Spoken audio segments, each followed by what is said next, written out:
Tom and Jerry's party. It was Cook's night out. She buttoned on her coat and put on her good black hat. She threw one last look around the kitchen. Everything was spick and span.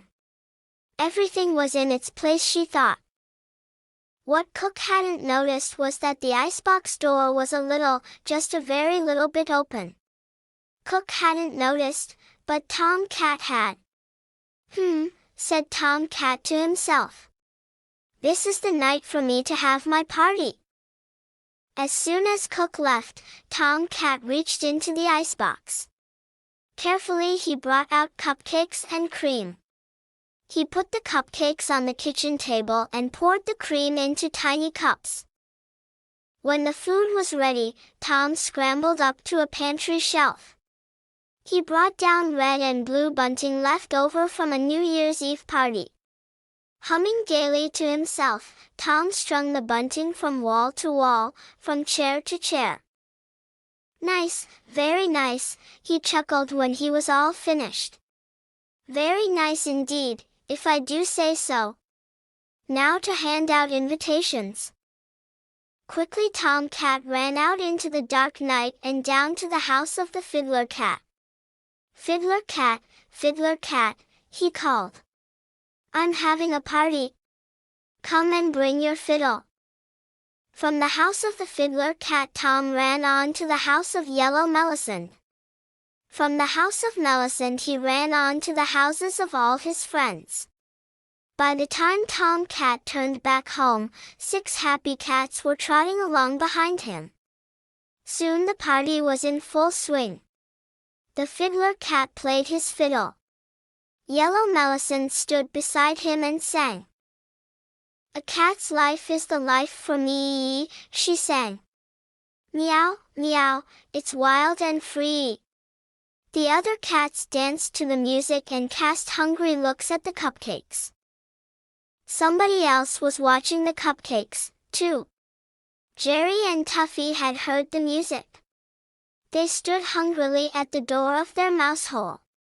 Look at all that food, Tuffy, Jerry exclaimed. Let's go get some of it. Softly, softly, the mice tiptoed across the kitchen floor. They skittered up the leg of the kitchen table and pounced upon the cupcakes. Hey! Tom Cat cried. Thieves! Thieves! Stop them! Stop them! He rushed after the mice. And then suddenly he skidded to a stop, horror-struck. The Fiddler Cat dropped his fiddle. The cats stopped dancing. Heavy footsteps were coming toward the kitchen. It's Cook!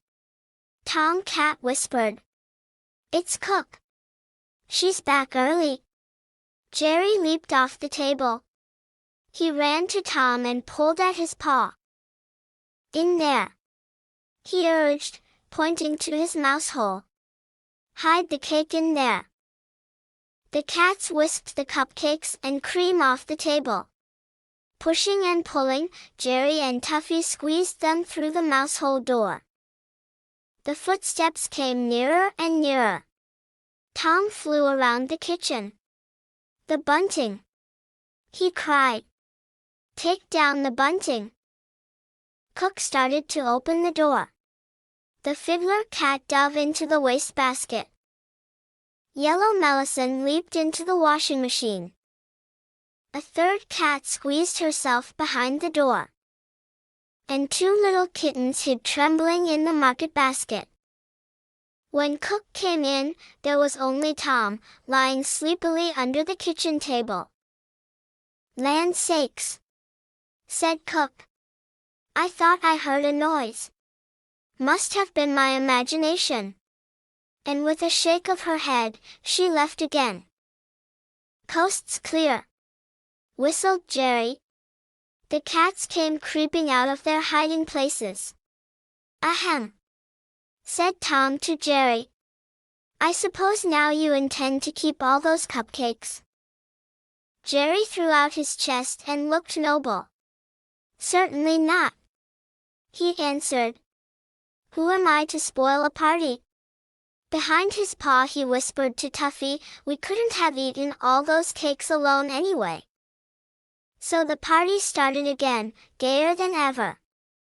The fiddler cat played, Melisande sang. And in the middle of the floor danced Jerry and Tuffy, each with a big crumb of cake in his paw.